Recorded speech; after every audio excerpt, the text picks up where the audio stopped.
Welcome to the Daily Word, verse by verse. Grab your Bibles and follow along as we continue in our study through the Gospel of John. Keep in mind, I'm using the Holman Christian Standard Bible. So if you're using a different translation, the read is different, but the message is the same. We're going to pick up our study in chapter 8 and in verse 25. Jesus just made a very pointed, bold proclamation to the Jews. And that is, if they did not believe in him, they would die in their sins. So he's going to continue to ramp up his criticism, his confrontation, his pronouncements to them. In other words, who they really are. He's really going to strip away all of the pretense, these kind of exterior covering that people project. He's going to get right to the heart of their true spiritual nature. And first thing is, you remember he told them, you're from below. That's, you're of the world. Okay. Now, verse 25, this is their response.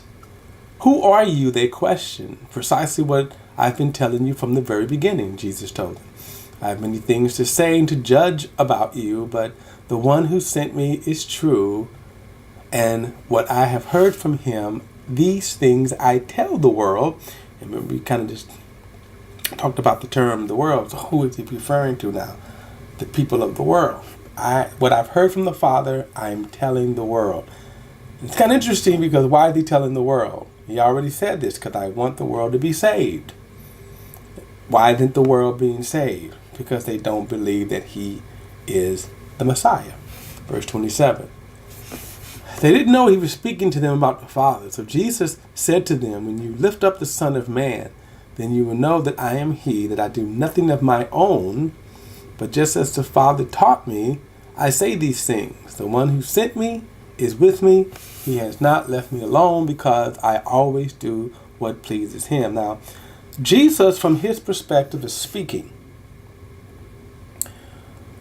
in a context of perfect unity with God. In other words, he is here solely as a manifestation, the word, of the express will of God. In other words, he's revealing God. So that's what he's declaring to them. They don't understand it, but that's what he's declaring to them. Verse 30, as he was saying these things, when he believed in him. So you remember some of the people had dispersed in chapter 6. Some of his disciples had walked away from him. Now, as some of the people are listening to him, they are believing in him. Verse 31, so Jesus said to those Jews who believed in him, if you continue in my word, you really are my disciples. You will know the truth, and the truth will set you free. So this is a mouthful here. He says to those who believe in him.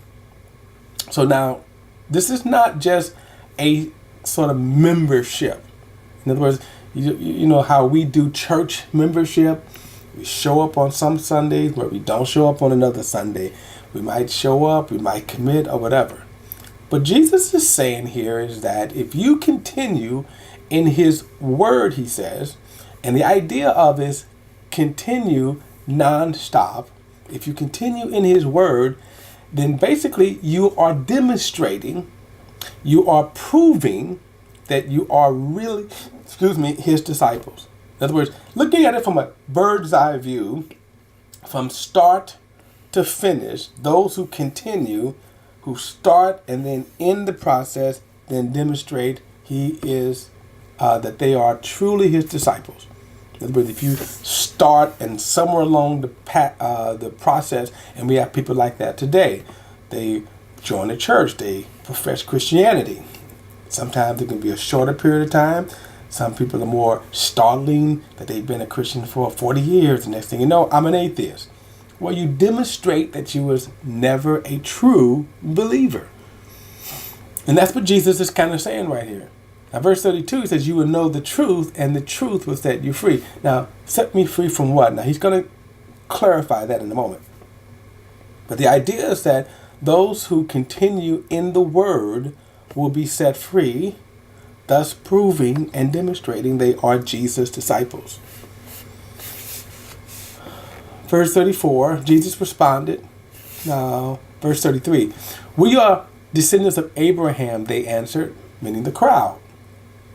And we have never been enslaved to anyone. How can you say we will become free? Now, this is astonishing because as they were saying these words, they were under the dominion of Rome.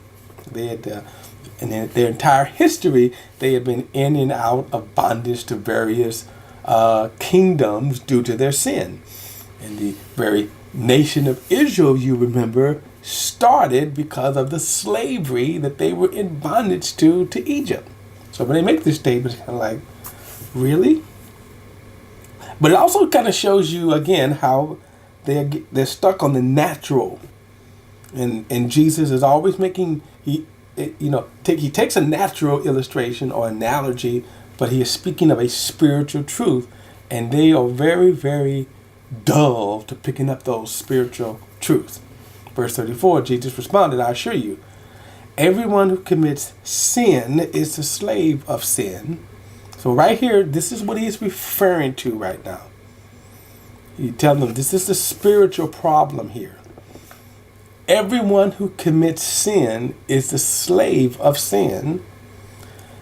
A slave does not remain in the household forever, but a son does remain forever. Therefore, if the Son sets you free, you really will be free. In other words, if the Son sets you free.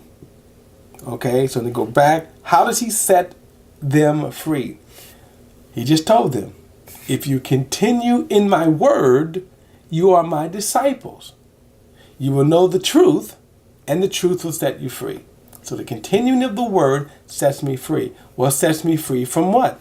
The bondage of sin. Every human being is in bondage to sin. Every human being. They are in bondage to sin. We're in bondage to our sin nature. And it is the Son who sets us free from the bondage of our sin nature. So, verse 37, I know you are descendants of Abraham, but you are trying to kill me because my word, this word that will set them free, is not welcome among you. I speak what I've seen in the presence of the Father. Therefore, you do what you have heard from your father. And so now he's really going to wrap it up. But he also kind of says something that's going to be very interesting. Or he says something that should have sparked something in them. That is this. He's acknowledging you are the descendants of Abraham. You are the physical descendants of Abraham. Now, you remember in chapter 6, he says, the flesh profit nothing. Told Nicodemus in the 3rd chapter, that which is born of the flesh is flesh. Their boast was that they were descendants of Abraham, but Jesus says, yet you are trying to kill me. You are descendants of Abraham, yet you are a slave to your sin nature. So you are not free. And the only way you could be free is that the Son has to set you free. That is the only way you could be set free. So now he steps it up by saying, I speak what I've seen with my Father. He says, you do what you've heard from your Father. And he ramps it up on them now. He's really getting ready to lay it on them. He's going to uncover. He's going to expose, reveal their true nature. It should be sobering, but it won't be. That's not what they're going to get mad at. But it, again, lets us know the true nature.